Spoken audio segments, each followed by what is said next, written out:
All right, and with that, again, good afternoon, everyone. Welcome to today's webinar, Dynamic Discounting versus Upfront Savings, which is better for your cooperative. Again, my name is Brian Munson. I am the Business Development and Sales Manager for NCBA CLUSA, and I will be your moderator today for this webinar. The webinar today is co-hosted, again, by NCBA CLUSA and CoreCentric, an associate member of NCBA. Before we begin, just a quick bit of housekeeping for everybody. Participant phone lines will be muted through this presentation to reduce background noise. There will be a chance to pose questions. If you have a question, please type it into the question box on the GoToWebinar control panel on your screen. Questions will then be collected and answered at the end of the presentation, which should run just about 30 minutes. NCBA CLUSA will also be recording this program, and it will be archived on our website. You'll be receiving an email containing a link to the posted recording early next week. So if you're able to listen to it again and share with your colleagues, that will be available for you. So again, your panelist today is Jim Wright, Vice President of Sales at CoreCentric.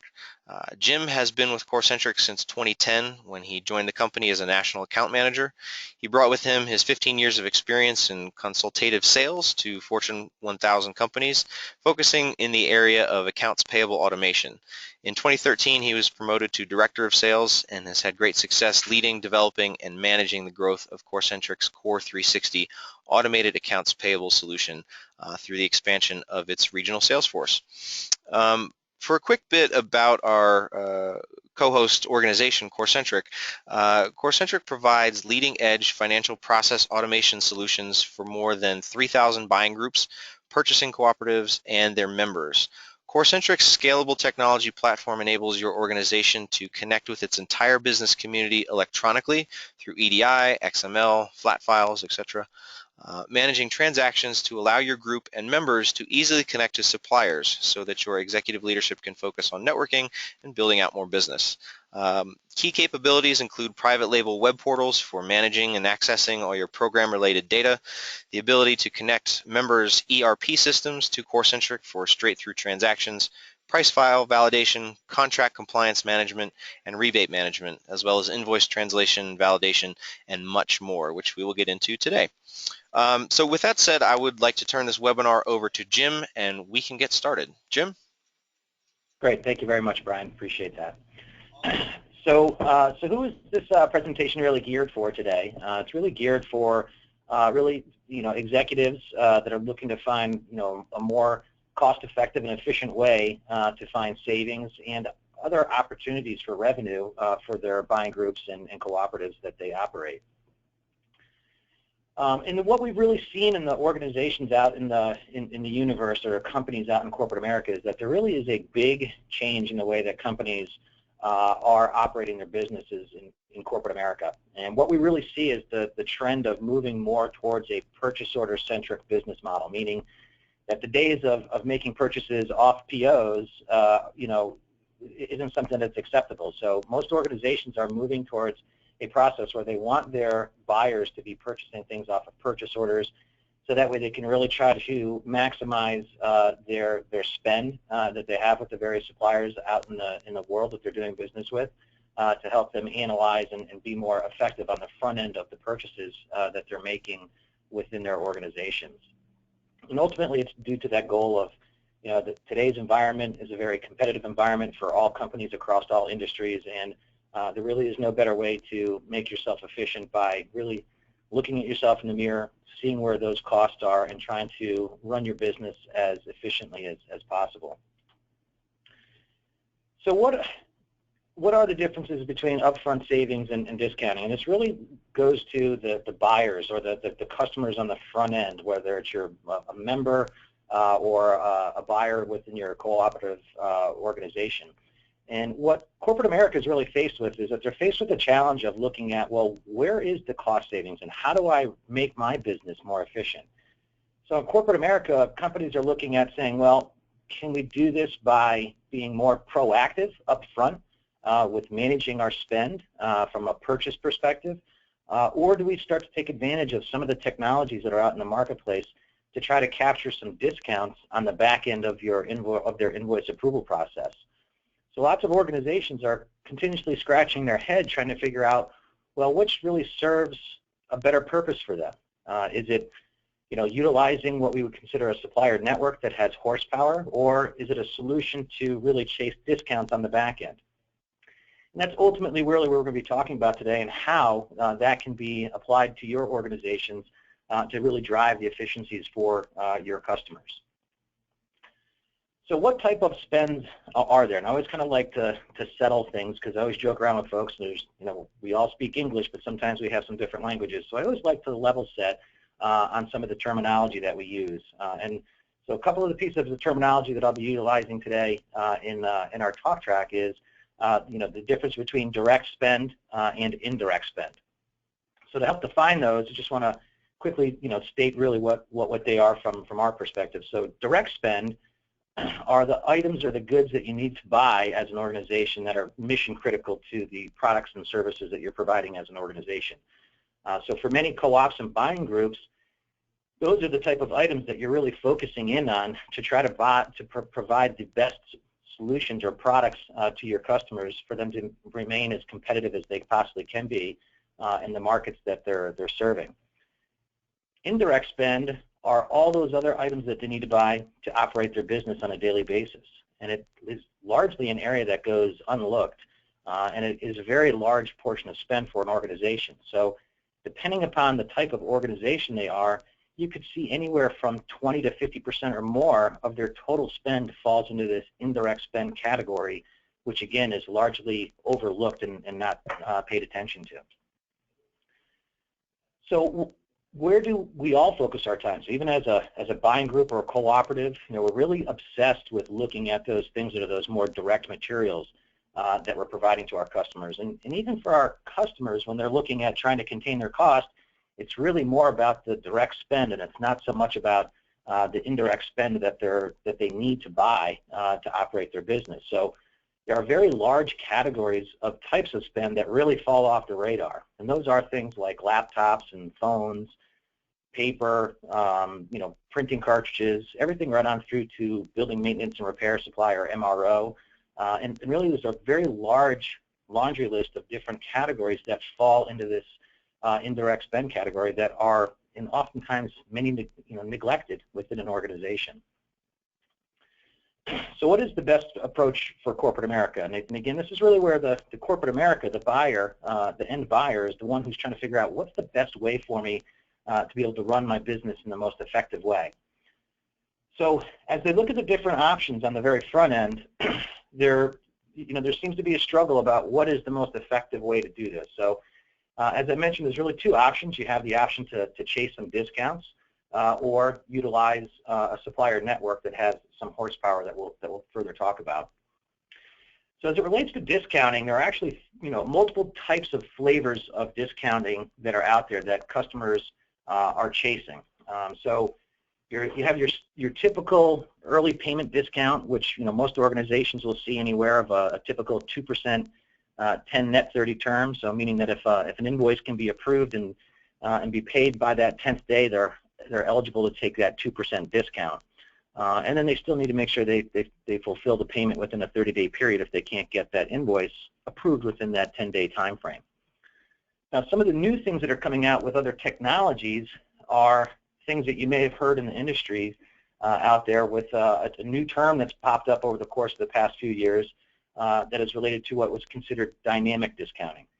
So for corporate America, as they're looking at trying to control their costs, some organizations are leaning towards going in this direction of what is considered dynamic discounting. And what dynamic discounting refers to is it's a scenario where you have a solution that will allow you to still try to capture some discounts even after you've missed that initial 2% 10 term that was offered to you by the supplier. So these tools that are available will allow you to connect with a supplier and offer a one-time discount. So let's say, as an example, if you have an invoice that's been approved on day 15, there's still value for the supplier to receive a payment earlier than that 30-day term. So you can offer them a different discount than the 2%, maybe a 1.5% discount as an option to be able to make that payment quicker to them in exchange for that payment. In this scenario, it's a bit difficult, though, because it is a scenario where for the customer who's looking to settle the invoice, they're doing that on an invoice-by-invoice process or basis. So it can be, a lot to be able to manage as you're trying to get those offers to the supplier for these additional discounts that you're looking outside of your standard terms. Now, in addition to that, there's another type of discounting that has popped up through the use of these technologies, and it's what's considered extended discount terms. And what that refers to is that if me as an organization, if I receive an invoice and I have the ability to have it fully proved within, say, 4 or 5 business days, I can then have an option to reach out to the supplier and offer a larger discount than my standard 2% term. So maybe if I have it approved on day 5, I'm going to ask for a 3% discount. Or maybe if I get it approved on day 1, maybe I'm going to offer a 5% discount to the supplier to see if I can entice them to take that discount, and I'll make the payment that day. So it's an option where you're actually trying to extend the discount terms by getting your invoices approved in a very short period of time and then lobbing that offer over to the supplier. Again, the scenario here for corporate America is that they have to be conscious of the fact that in order to do this, there has to be somebody sitting over on the top of this program managing all of these offers that are going out to the supplier. So it can be very labor intensive for the organization that's looking to capture these type of discounts through this type of a process. So what is a network with horsepower? As we see it within our world, we see a network with horsepower as a network that has a lot of connections, but also has powerful connections within certain suppliers that make up the real raw purchasing power within the supplier network itself. And really what a supplier network on horsepower relates to is it's a supplier network that has negotiated contracted rates with their suppliers who can really handle the footprint of the buyer for those national account programs that would be required to help an organization that has a very dispersed geographic footprint across the U.S. and various locations in the globe. It's also a network that can take in the pooled purchasing power to negotiate with these suppliers in these various categories of indirect spend. Right? So again, it's focusing in on those areas that aren't necessarily our core competencies as a co-op or a buying group, but looking into other categories that certainly can drive value for our customers, but taking a collective purchasing power across a whole bunch of organizations to go back and again negotiate with the various suppliers in the categories of indirect. A network with power also provides a lot of incentives for the supplier itself, right? And also for the co-op or the buying group, because a network with power not only is going to provide all the necessary connections to the supplier and the buyer and everybody throughout the entire supply chain, but there's also incentives for the supplier and the co-op or the buying group, being the fact that the network with power can also take on the financial aspect from a credit and collections perspective, and also be able to incentivize that supplier by, again, driving more purchasing to them at a lower cost of sale, being the fact that it's being leveraged through the network itself.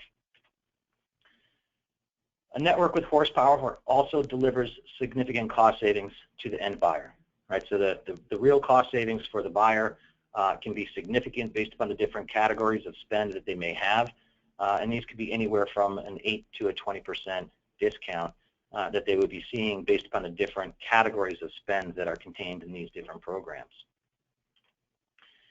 And ultimately, it impacts the bottom line, not only for the co-op or the buying group, but also positively impacts the bottom line for the customer at the end, who's actually making the purchase of the indirect categories or the indirect items, whether it's office supplies, computer equipment, or what have you.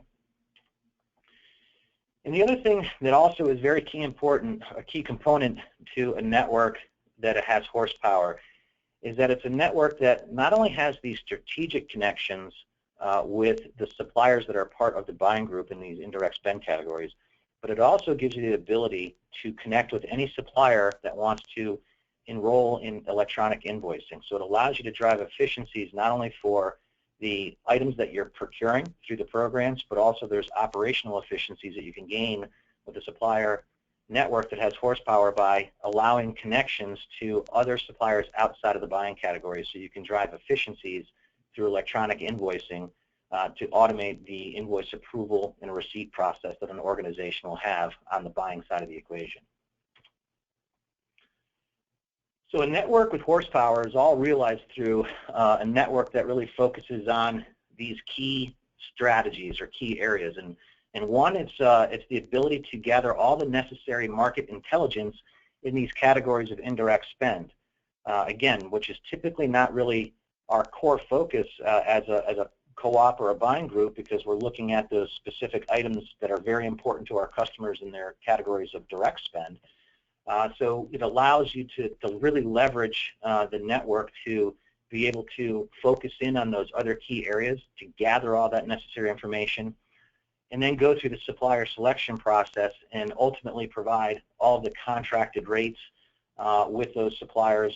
So therefore, you can not only gain the efficiencies through that upfront process, but also gain the efficiencies of continued price negotiations with the suppliers that are enrolled within the overall programs themselves.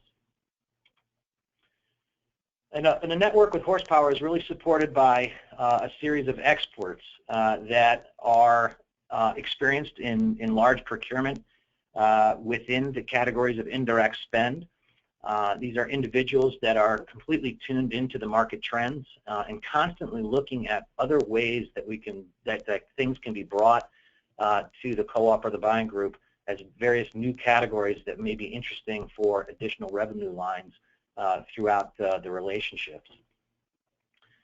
And ultimately, because it is plug and play from within the solution itself, it does allow for the options of the managing of the credit and the collections in that process also. So it allows you to, again, not be disruptive to what you're currently doing as a business, but to be able to plug in with the network to be able to facilitate the new revenue model that you may be looking to expand out to. So what type of organizations can really benefit from this?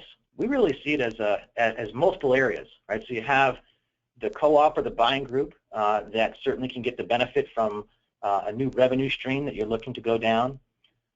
For the end buyer, it's very beneficial for the member or the customer in those scenarios where they don't have a sophisticated procurement team. And in most cases, even some organizations who do have a sophisticated procurement team, they're not necessarily looking at these categories of indirect spend. So they can benefit from that certainly as well. It certainly also helps out organizations who have a very diverse footprint across the U.S. and Canada, where they have all sorts of different contract complexities within the different categories of spend that are being purchased. And it also is very beneficial for those scenarios where you have a lot of what's considered maverick spend within an organization, where you may have certain locations as the end buyer to have lots of different options in your neighborhood about where to buy paper, as an example. Whereas this will allow you to consolidate that and ensure that there's compliance about where the purchases are being made, and allows you to take advantage of those contracted rates that are through the process. So a supplier network for the end buyer is definitely better than the option for discounting. And the way that we see that and the way that that can be positioned in the marketplace is really due to the fact that the discounting option, while it's a good option and there are cost savings to be made, there's just a whole lot more work for the buyer and the supplier in that equation. And for the suppliers, it's really more that they're being coerced into an option to take a discount here or there. And unfortunately for the organization that's looking to try to capitalize on as many discounts as they possibly can, it's not on every single invoice in those categories. So it's really more on a onesie-twosie type of scenario, and they're maximizing anywhere from a 3 to 5% discount savings on the savings that they're chasing. So it does not necessarily impact all the savings across all the purchases that are happening in those categories. It's really for just onesie-twosie types of scenarios on certain invoices that look attractive enough to go out and chase a discount. The upfront savings options through the supplier network is completely different. And the reason why we see that is that there is a lot of collaboration and incentivization for the suppliers to be a part of the community. You're working with suppliers who are enrolled and want to be enrolled for the various reasons because it's effective and efficient for them. And also, they want to be able to have the opportunity to promote their products and things of that nature through the network. And it really drives a great relationship between the supplier and your buying group or co-op. And it's all realized with efficiencies. Now, the efficiencies here are tremendous because it goes across the entire supply chain. It's not just the efficiencies that it would be that you would gain within your supplier, within your community itself, within your buying group or your co-op, but also for your end buyer, where everything is electronically passed through the network, so all the invoice automation can happen electronically, eliminating the need for the paper chase. As a plug-and-play option for the co-ops, it also provides you with that option for the credit and collections to be managed outside of your core competencies. And it really is a network that does have an effect that drives that savings. And those savings for the end buyer or the end customer really is anywhere from an 8 to a 20% savings that are offered through a network that does have this type of capability to be brought into your overall offerings. So we look at it as it's an easy way for an organization to really save within the company.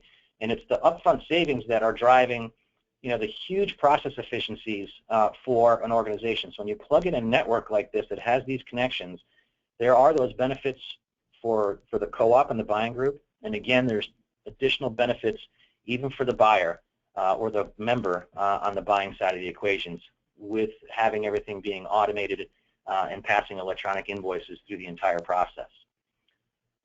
For everybody across the board, whether it's the buyer or the member or the co-op or the buying group, it allows you to have better visibility into categories of spend that, again, you might not necessarily be looking at today because they fall outside of your core competencies. And being the fact that it is fully automated, it is they are plug-and-play type of solutions. They should be able to easily plug right into your internal processes from an accounting standpoint to allow for all the automation and reporting that you need to be able to manage your business. It starts to provide you with the better economies of scale in the categories of indirect spend that you may not be doing business with today or offering as part of your offerings to your buyers or your members. It does also provide a lot of those volume rebates and cost savings, and ultimately it still allows you to remain core to your business. Right? So it allows you another opportunity in categories of indirect spend to offer as a product solution or a product offering and allow you to still remain completely focused on the things that are very important in the categories of direct spend for your existing members. So the network effect does grow, and I think this is very good news, for everybody, in the fact that what we're seeing in the industry is continued growth within the outsourcing of procurement.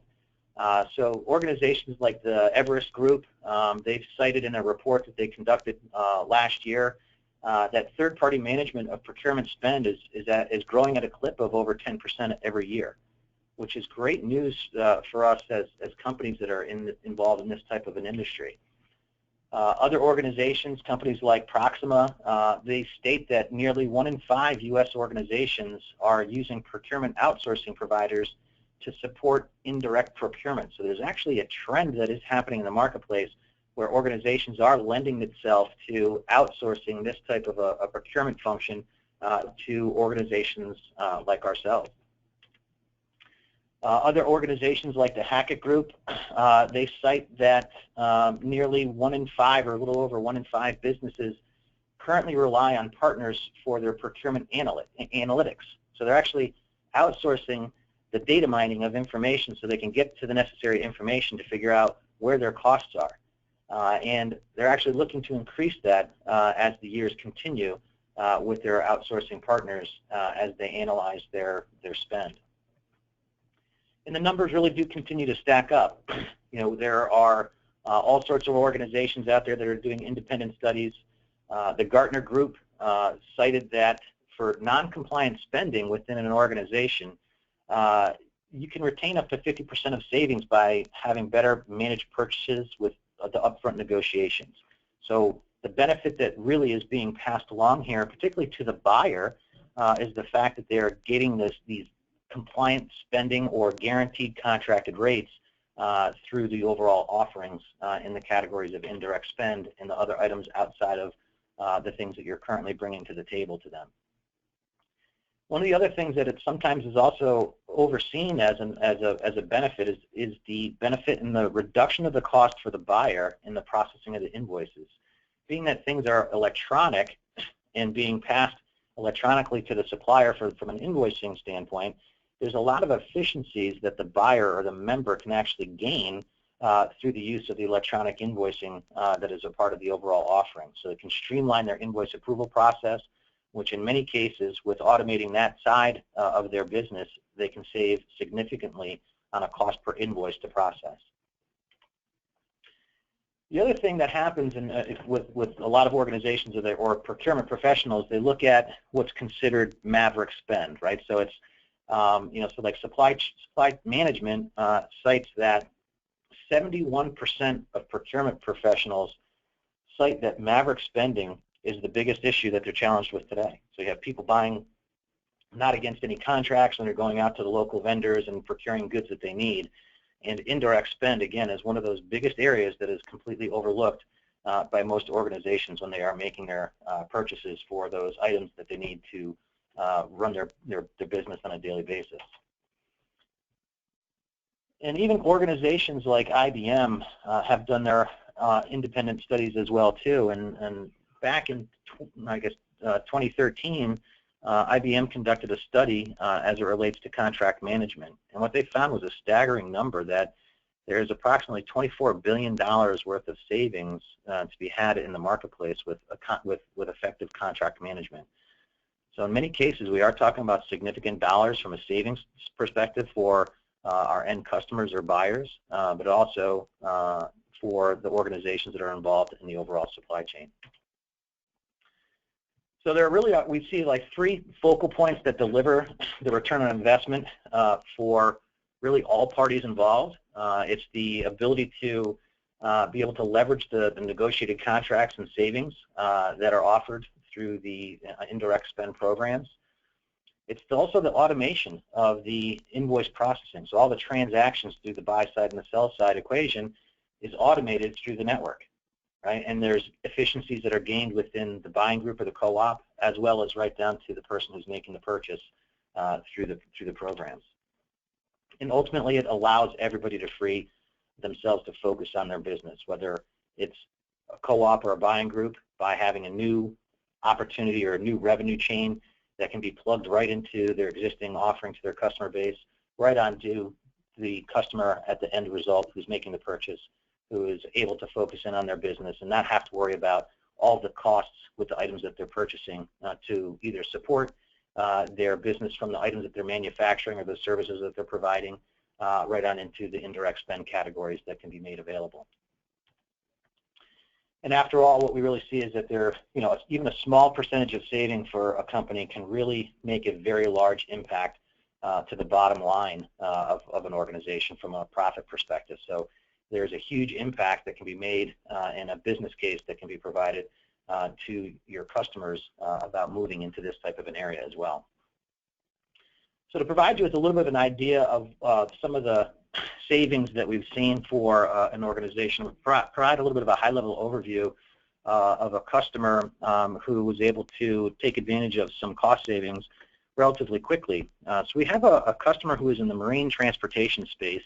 They operate a fleet of tugboats up and down the east coast of the United States.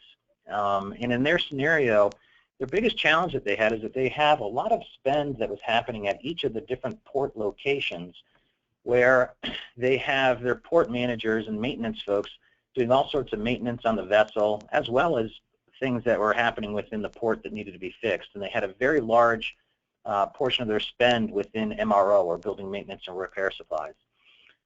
And within their organization, even though they're nearly $1 billion organization, they do not have a very sophisticated procurement department at all whatsoever.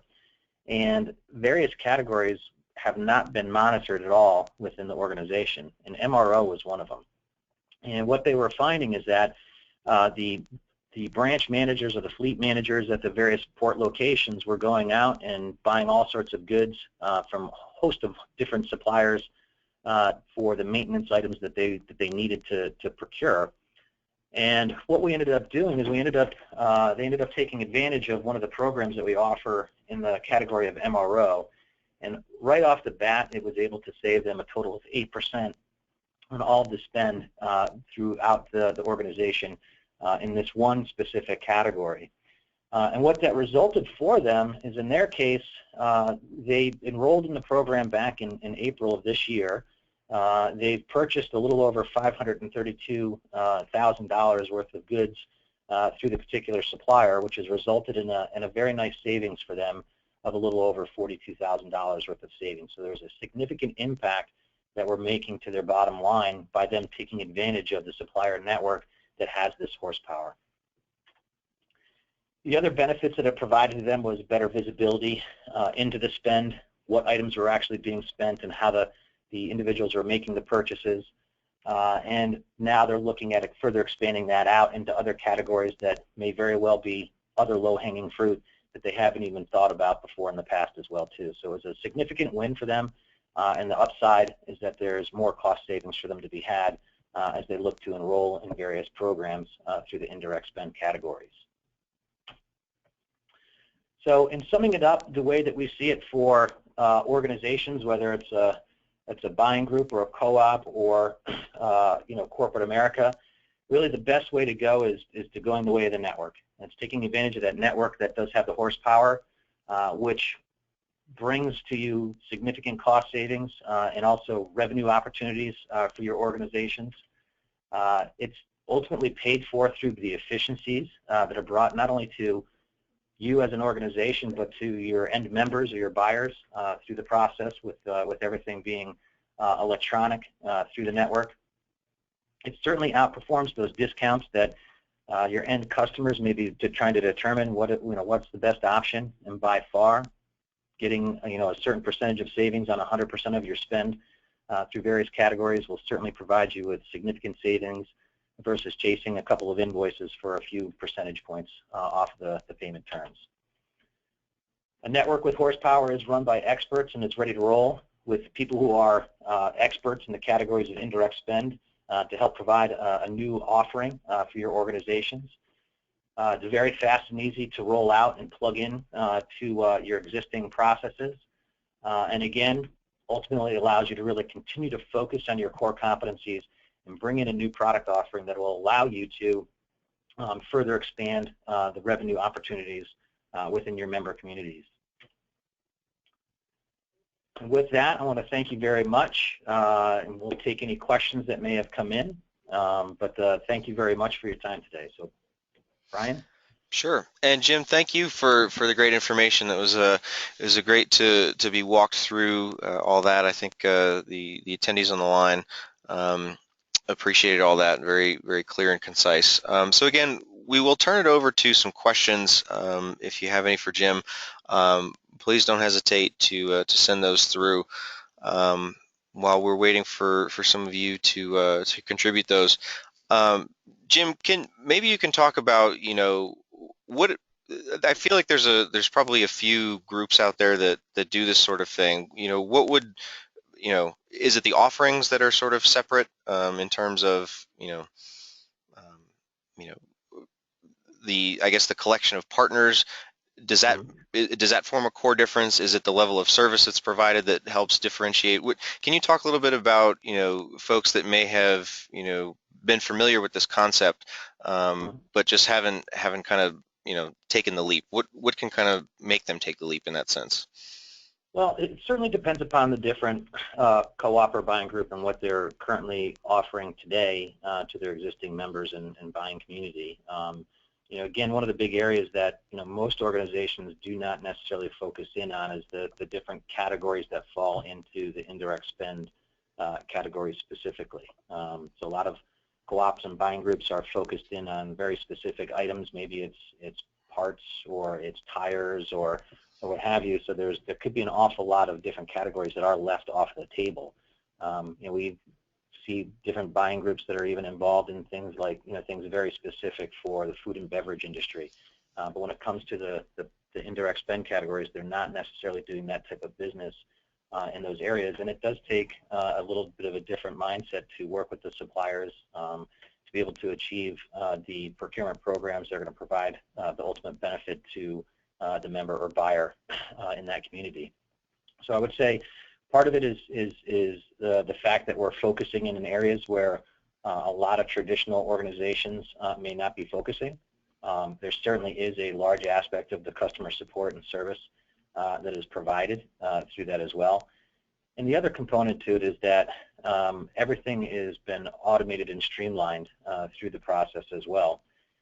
And I think the other aspect of that component as well too is that what we have the ability to bring to the table is not only just the connections with the suppliers that are a part of that buying community where there's the specific negotiated contracted rates. If there are other suppliers that an end buyer is doing business with, we have the ability to make electronic connections for e-invoicing to help further streamline efficiencies. So it's kind of a unique scenario where we have a bit of a plug-and-play offering that we can bring a little bit more to a relationship than an organization may have thought of previously through our technology suite that we provide to our customers. Great. And I guess just in follow-up, I think you had started to hit on it. If there was a group that came to you and that they were big enough that they were buying in scale, but just were buying something from different partners, would you guys be able to go out and secure a partner that could just provide all that across the board for all of their members? Like, do you do kind of one-off deals in that sense? Yeah, I mean, that's one of the things we're continuously looking to do is evaluate the programs that are currently available and looking at the different market trends and different requirements from customers to see what areas are the most important to go into. So absolutely, if a customer came to us and said, well, here's this significant category that's important to us, is there an opportunity for you to be able to get into that to provide cost savings? We certainly are constantly looking at things like that to further out and drive further efficiencies and cost savings for our customers and member communities. Great. Well, I think the presentation must have been very thorough because we don't have any questions coming through just yet. So I mean, I can say that if you want to maybe make a few closing remarks, and if a question does come in the meantime, I'd be happy to answer that. But otherwise, I think we're close to wrapping this thing up. So anything else that you'd like to mention to the audience? No, other than I want to thank everybody very much for taking the time to join with us today. If you do have any questions that do pop up that you would like to discuss with us, please feel free to reach out to me at any point in time. We do have a ton of information on our company website as well too, which is www.corecentric.com. We have a host of not only product information, but just overall industry information that's very educational and helpful to our customers. Great. Well, and I would also like to thank everybody for attending the webinar, to Jim for preparing this session for us. As I mentioned, for those that are on the line, the webinar has been recorded, so you will receive a link to that within a few days. Now, if you're looking for more information about purchasing cooperatives, you can of course visit the NCBA CLUSA website at ncba.coop, and you can plan to join us next fall in Miami for our purchasing co-op conference. That will be held September 19th through the 21st, and there we'll be focusing on high-level strategies and best practices for leadership of purchasing cooperatives, their board, and staff as well. For any questions about membership, if you found this webinar interesting and you want to learn more about what we do at NCBA, you can of course reach me at bmunson, M-U-N-S-O-N, at ncba.coop. And of course, you can stay in the loop of all things cooperative by subscribing to the Cooperative Business Journal. It's been my pleasure to moderate today's webinar. Thank you again for your time, Jim, for the audience, for your attention, and you will receive a recording of this webinar in a few days. So again, thanks everyone. Have a fantastic holiday, and Jim, we can circle up after this. Thanks again. Great. Thank you. Bye-bye. Bye-bye.